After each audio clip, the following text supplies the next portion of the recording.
Hi, how's it going? I'm Marlena. Thanks for wandering by.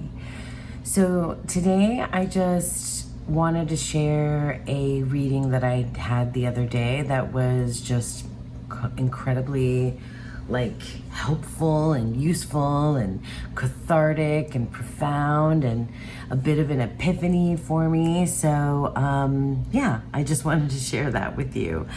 And I used the Idiosyncrdeck tarot, which is the mini version that just came from the Kickstarter for Cracked Amethyst, which is the bigger tarot by Jessica, the new and the main event feature of that Kickstarter by Jessica Bott.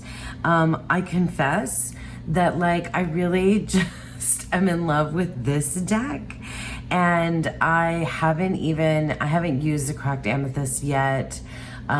So yeah, if you are looking for, a walkthrough of those two decks, there are so many out there. So I just didn't even want to go there. But yeah, so it's the Idiosyncrdeck. This was one of the decks that was on my forever, wish list that I had always wanted, and was too late to get. Anyway, so I want to talk, but I don't want to talk about the deck. What I want to talk about is my my reading, and I was really excited to try out again a method for reading Marseille and Pip decks that I've been learning and trying and practicing, that I've learned from Mariana from Happening by Chance is her tarot channel. And I'll link again because I just talked about her, literally just.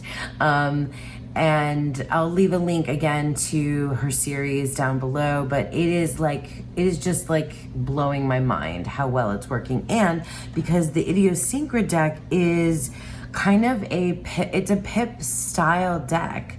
I know it favors Rider-Waite-Smith, but it is definitely a Pip style deck. I'm not going to get too much into Mariana's method. What I can tell you, because I'm going to be kind of reading from my journal, the notes that I took on this particular reading that I did. But what I can tell you is that it follows a kind of a threefold method, where when you're reading with Marseille and Pip decks, you start with the function of the the Pip or even the major, what its function is as a thing. And then the next bit is the interaction, which is how it interacts with other items on its own card and kind of how it interacts with the cards that follow and are around it. And then that kind of leads into then the story, the narrative that you can create, that you can tell as you're going through. So I used Mariana's method as kind of a foundation for me, but because this is not just a straight up Pip deck, it is a little bit scenic.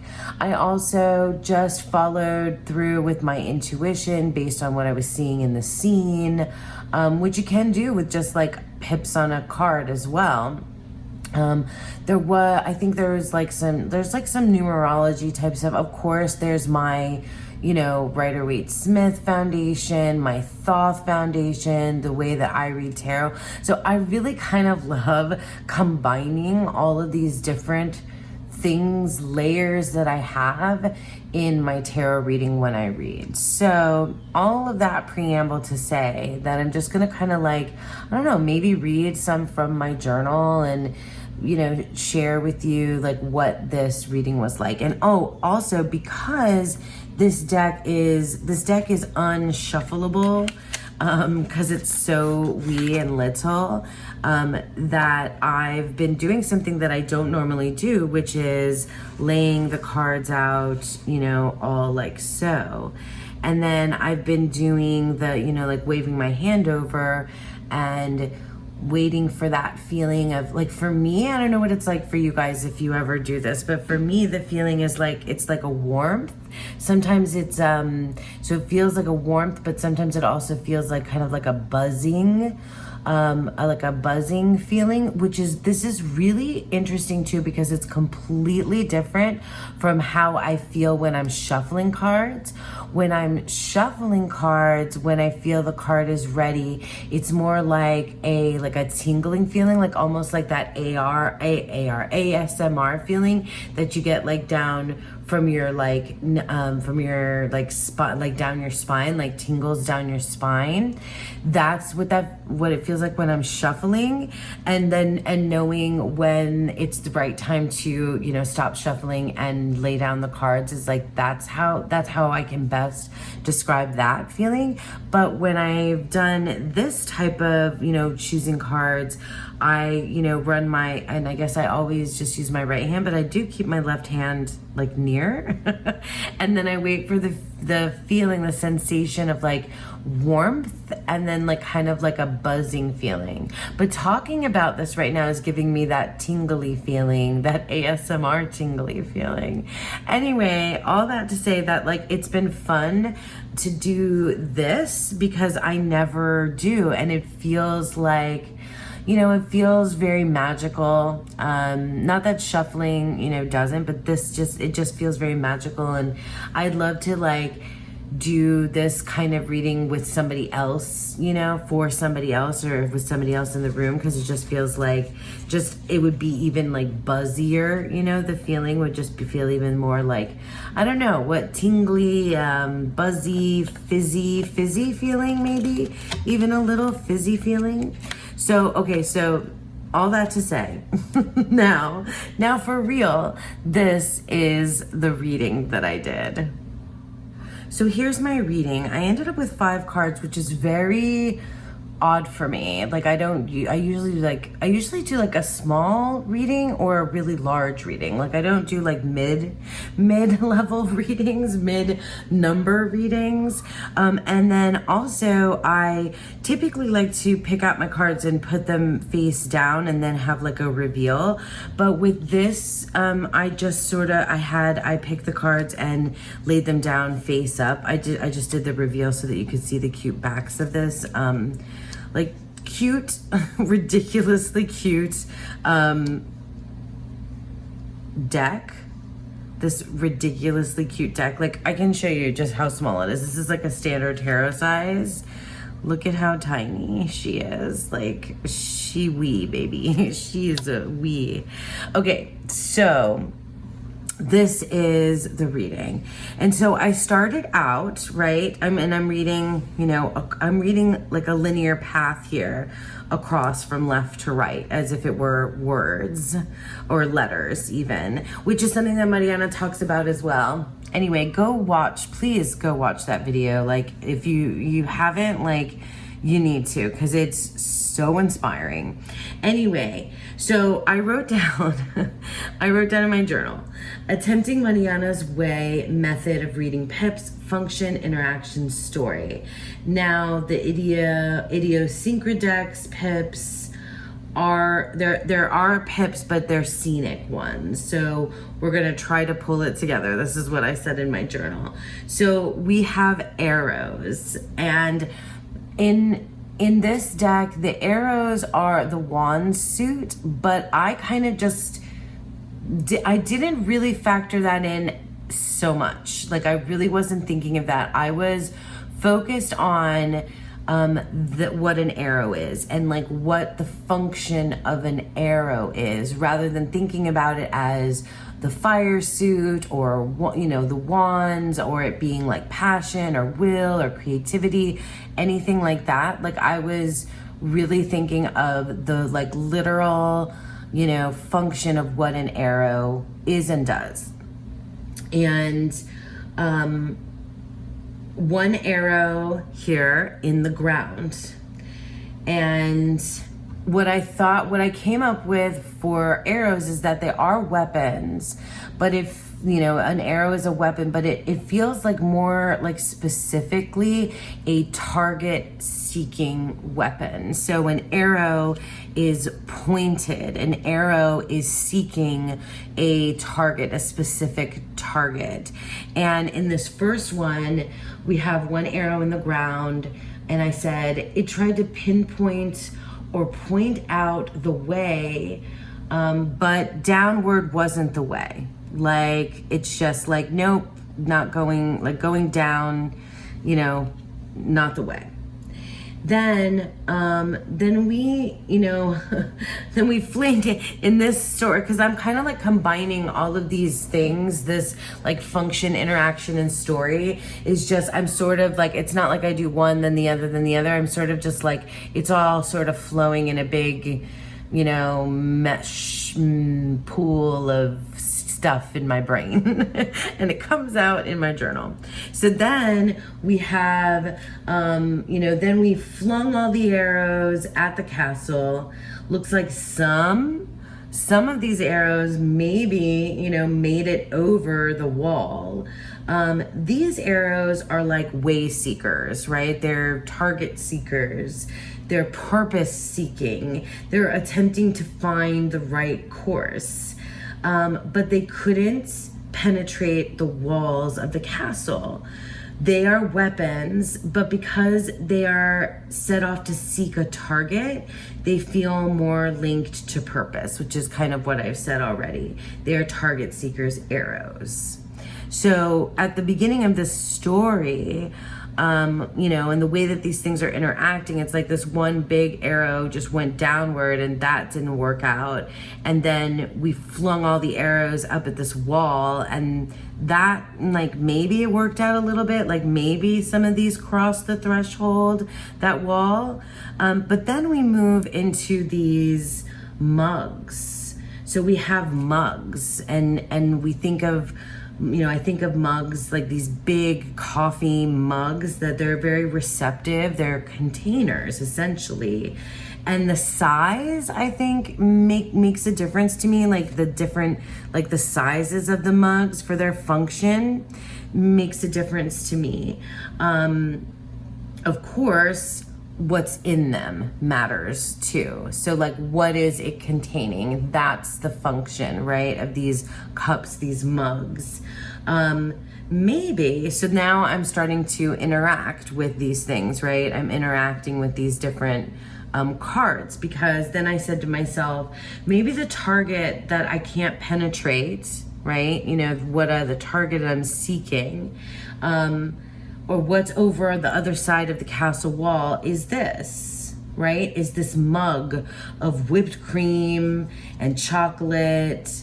Honestly, a side note, this seems like a cold weather drink, not a tropical one. So I know I kind of didn't get like the hot chocolate vibes here when I was thinking like this should be more like of a fruity kind of drink, but maybe, I don't know. Maybe I'm just reading too much into it. And then another side note I wrote down is also the fortress feels, okay, so the fortress, this wall, now I'm starting to get into like understanding this reading for myself. Also the fortress feels like a metaphor for my mind. But here is the tropical island and yummy drink on the other side of the wall. It seems like it's either aspirational, so like I'm aspiring to get over this wall, over this hump, right? And then on the other side of this hump is this like beautiful tropical island. But it also feels really self-indulgent. Like this is just indulgence right here. Because like now we're interacting with the next set of cups, right? Because, after all this target seeking, like what am I doing? Is there any growth? And that's what we're seeing like here in the next one. So like after I'm target seeking, what am I doing? Am I just like, hanging out on this tropical island? Am I checked out? Because next is growth. And I really love the way that this feels like a mama mug and a baby mug. So definitely making me think of myself and my daughter. Growing flowers. So we still have this container, right? So what's in the container, it doesn't have to be like a liquid or something to drink necessarily. That's not just the function of this container. And it isn't just for me by myself. Now we have these two mugs, right? Even though this is the 10 of cups, right?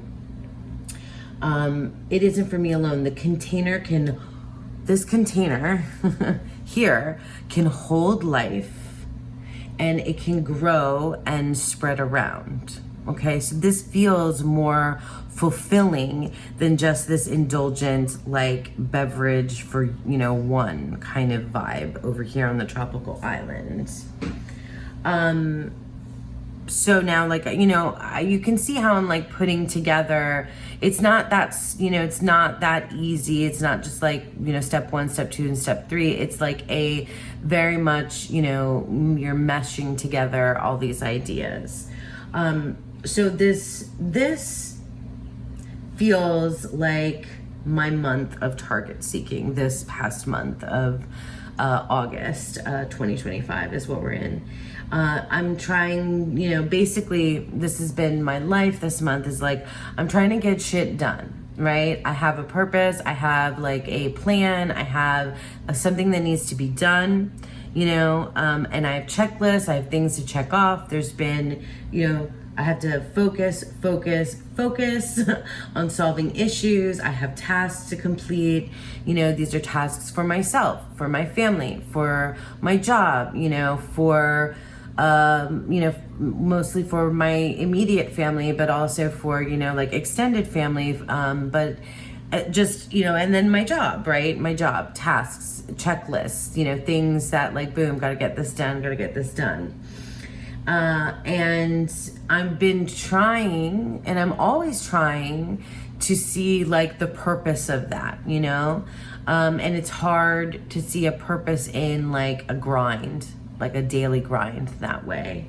But my wall, maybe it's my mind, or maybe I'd much rather be doing, what I'd rather be doing, right? Like maybe this wall that I'm like throwing all these arrows at with this, like trying to seek the target. I'm trying to seek this purpose of life, in my life, meaning, guys, meaning in life, not just checking off lists, but like finding meaning and value in what I'm doing and stuff.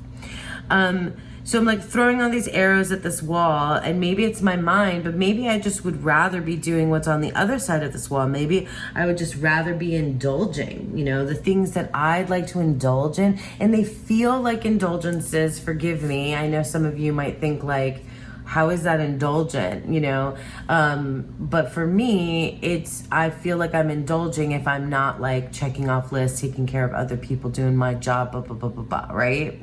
I feel like I'm indulging when I'm thinking and creating and, doing my hobbies, reading, tarot, anything creative, writing, etc., making videos. It feels indulgent to me, and sometimes I really like feeling indulgent. But those are my indulgences. I couldn't let myself indulge this month. I really struggled to let myself indulge too much. I did buy some things. Those are indulgences too. But when I do indulge, I really go hard, but there's more to it than that. Like maybe all of my fumbling and then landing in some excess and relaxation and me time, maybe that's a good thing. Maybe that's a good example to set. Maybe I am setting good examples for my little mug, for my little mug, Rory, right?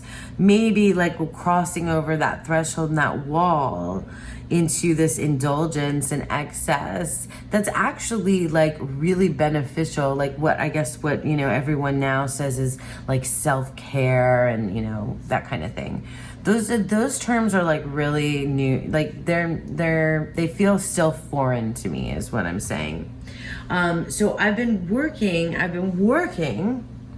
on, and if you've been here, you know that I've been thinking a lot about and working on breaking generational patterns, right? Passed on, especially like maternally, just for like for women's mother, wife role, type things. And maybe this is a good lesson, like this interaction here, or leading up to this is a good lesson. This getting to this point where I can see that like indulging in my, in the things that I want after just checking off lists and shooting my arrows to target seek, that there's growth, there's growth here for my little mug, for my little mug, and that's a good thing.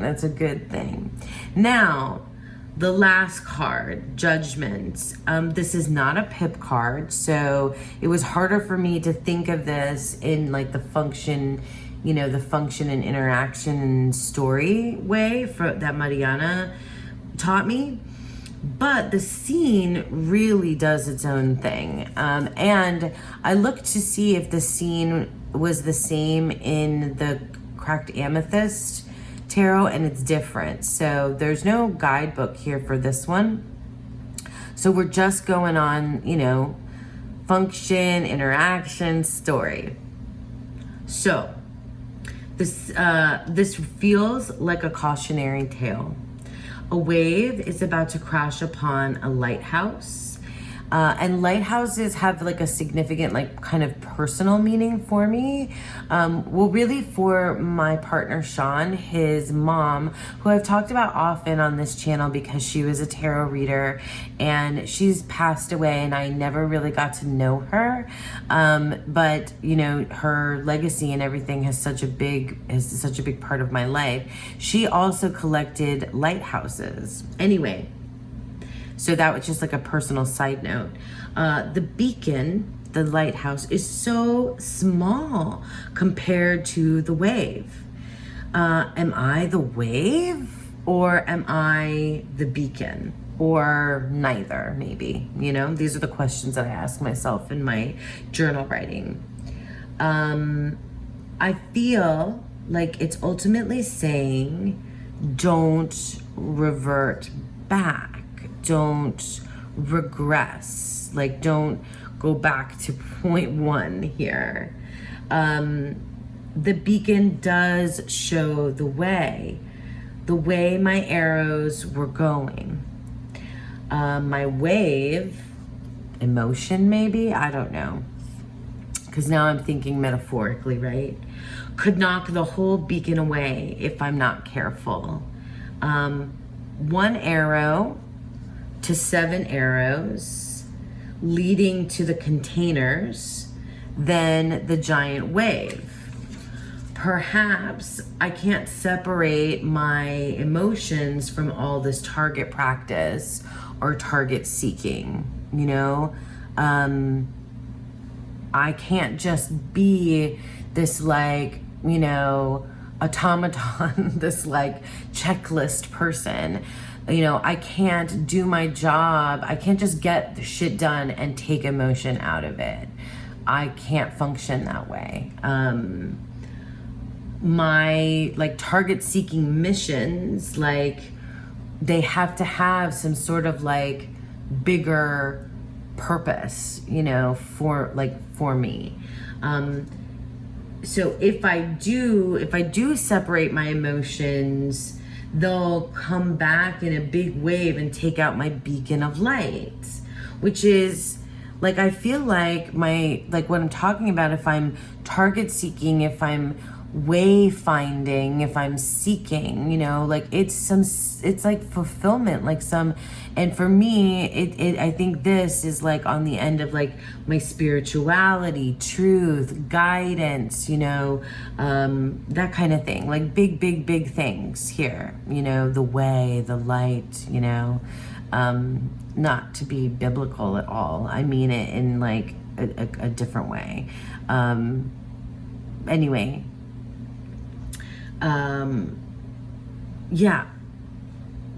So it feels like all this is like a bit of an outlier card that kind of shows like the way the story could go, you know, the way the story could go if I'm not careful, you know, following this like path.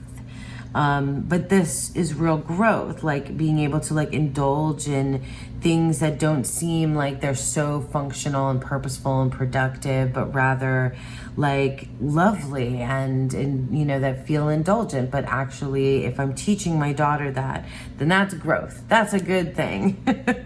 That's a good thing that I'm teaching her. Anyway, then I wrote down in my journal, I veered from her method, but the groundwork was there. Like she gave me this foundation, like this, you know, function, interaction, story foundation. And then I, of course, like added my own, you know, way into it, which is like what you should do when you're reading tarot. But I enjoyed this a lot. And I like combining things in this way. I feel like this was a really cathartic, very helpful, good reading for me, to help me. Like it really just reveals, you know, some big stuff from this particular month and like what I've been doing, and what I can do to prevent, you know, the big wave crashing and taking out my beacon of hope and light and truth there. Anyway, that's it. I think that was a quick one-ish. I don't know. I hope that you guys enjoyed that. And tell me what you think about this reading. Tell me what you think about this method. Tell me what you think about this deck, pip decks. Just, you know, tell me what's going on with you if you want. And thank you so much for sticking with me. Again, I hope you enjoyed that. And I hope that you all have a beautiful, wonderful day. Bye.